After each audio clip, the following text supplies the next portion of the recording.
bahs boshlandi. Ochiq aytaman, Shehrozning ko'p janglarini kuzatganman. Ismoil Niyozovni ko'rishimiz kerak edi.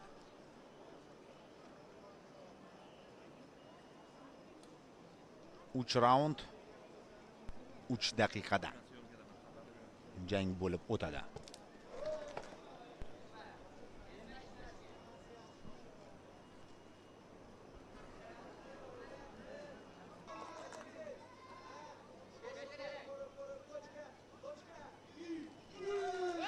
O'ng qo'l qotib chiqishda yana bir oyoq zarbasini amalga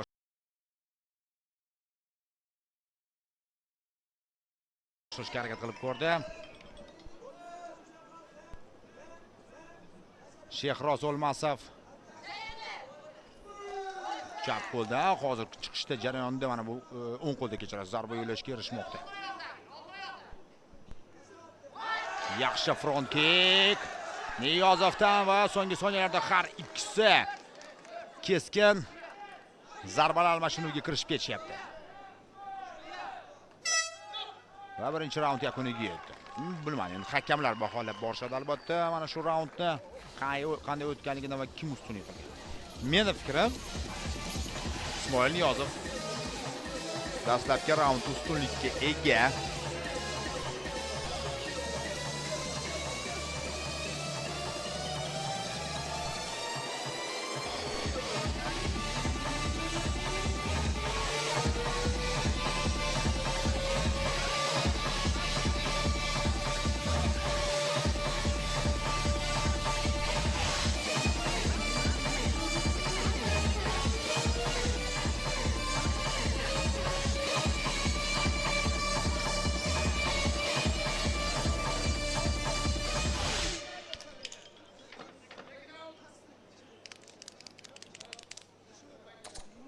Seconds out. Sekundalar oktagonni tark etamiz. Ikkinchi raund boshlanish arafasida takror lavhalarni ham ko'rdingiz. Ha, Guliston shahridagi amfiteatr.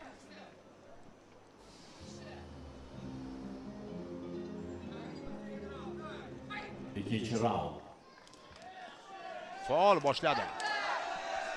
boshladi Shehroz. Shunda birinchi raund imkoniyatni boy berayotganligini va hozir endi vaziyatni o'nglash kerak. Ammo bundan unumli foydalanishi mumkin, chunki raqib ochilyapti Ismoil Niyozov.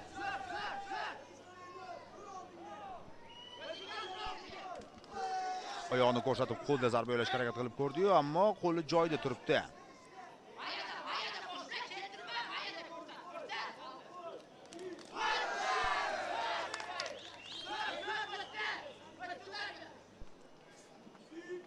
Backfist qisman o'tdi.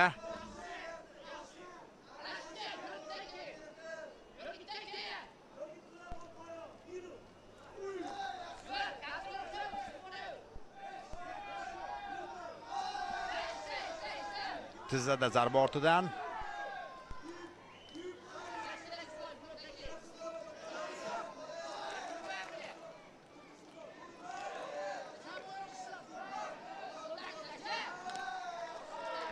o'tdim-o'tmadim, ochiq ko'rmay qoldim. Hozir O'lmasovning zarbasini chap qo'lda yon taraflama.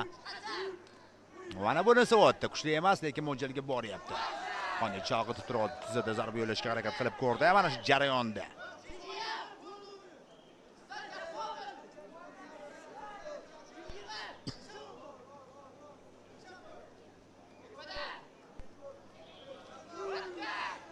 Ikkita zarba, boshning old qismiga zarba yo'lash mumkin emas. Atayin qilingani yo'q. Kombinatsiya jarayonida yuzaga keldi. Qarshi hujum, chap qo'l yo'toqdan yo'llangan zarba Niyozov. Va yana faollikni kamaytirmayapti, ochig'ini aytib o'tamiz.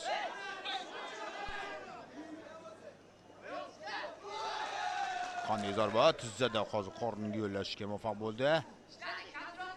O'lmasov. Ikkilik zarbasi uppercut ortidan low kicklar almashinuvi.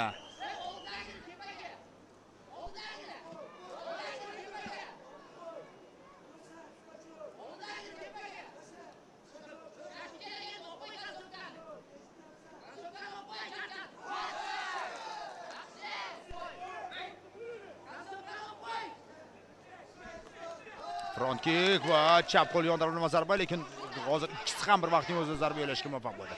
Ikkinchi raqamga o'tib olyapti O'lmasov. Niyozov chap qo'l cross. Beldan past qismiga zarba berib yubordi. Laz Ahmedov time out olinmoqda.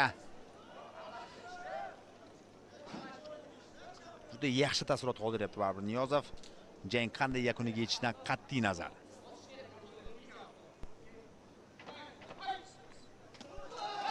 High kick.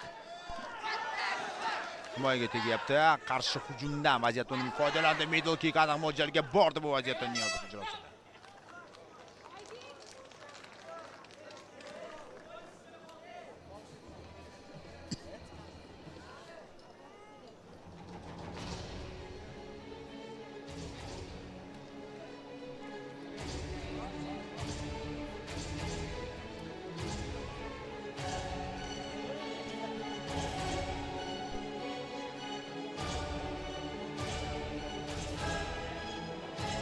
Bir qancha insonlar bu yerda joy egallashgan joyda Ata Promotioning hozirgi kundagi yaqin do'stlaridan G'ulom Sodiqov ana shu Sirdaryodagi musobaqaning o'tkazishida katta aynan mehnatini qo'shgan, hissasini qo'shgan.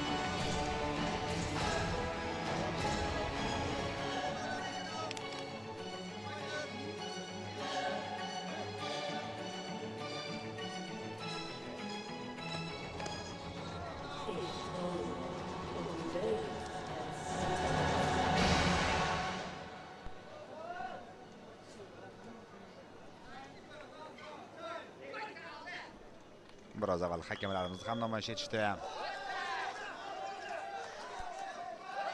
G'ulom Sodiqovni yana bir bor ko'rsatishdi. Va 3-raund.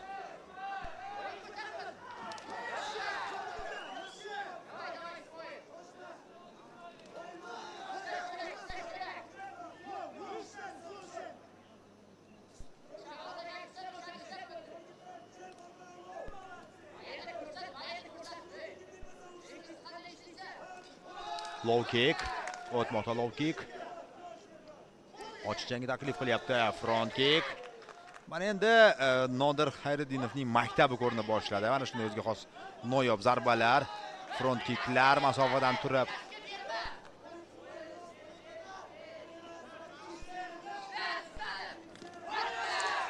Jigarga zarba yo'layapti. Shunda ham Ismoil Niyozov.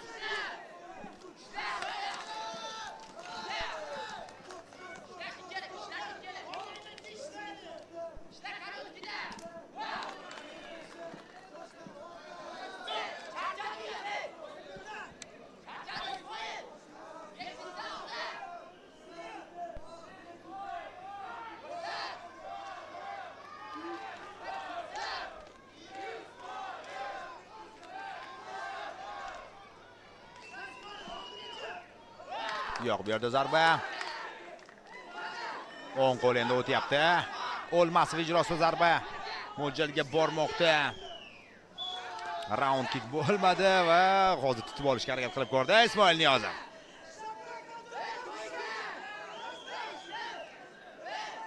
Clinch.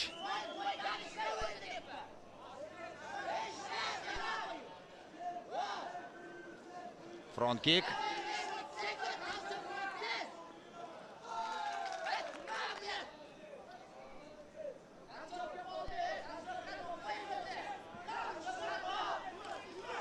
Onkol cross low kick ortadan javob qaytaryapti Niyozov. O'lmasov. Aylanma zarba.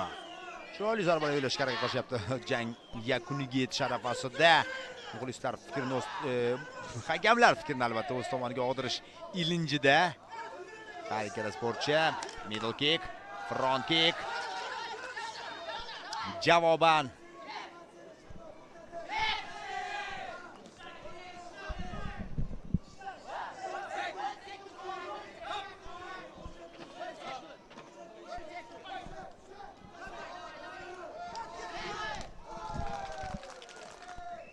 voh, qanday o'tkazdi yuqoridan, ammo javob ham darhol qaytdi va jang yakuniga yetmoqda. Jang yakuniga yetmoqda. Bu yog'ini hakamlarga qo'yib beramiz. Ha, 3-raundda ancha faol o'tkazdi Shehroz O'lmasov. 2-raundda mana shu savol. Ochiq qoladi. 1-raund menimcha baribir Ismoil Niyozov g'alaba qozongandek taassurot uyg'otdi.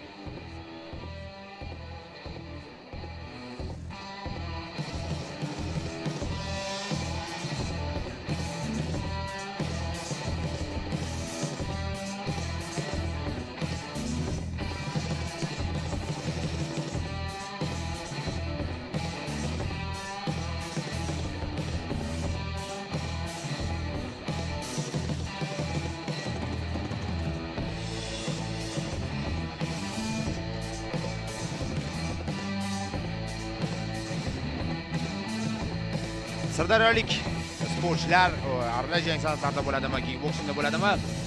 Ko'rinib turibdi, mana shu turnirga astoydil tayyorgarlik ko'rilgan. Chunki Shehroz O'lmasovni yaxshi bilamiz, juda kuchli kickbokschilardan biri hisoblanadi. Niyozov esa hech qaysi bir jabhada undan qolishmadi. So'nggi qaror. Demak, diqqatli do'stlar, kickboksing kabr yo'nalishi ushbu jang ishtirokchilari, sportchilarni olqishlab qo'yamiz. Yana bir bor ajoyib jang uchun. Ushbu uchrashuvda hakamlarning bir ovozdan bergan qaroriga ko'ra g'alaba qozonmoqda qizil burchak Shehroz O'lmasov. Shehroz O'lmasovning qo'li baland ko'tarildi.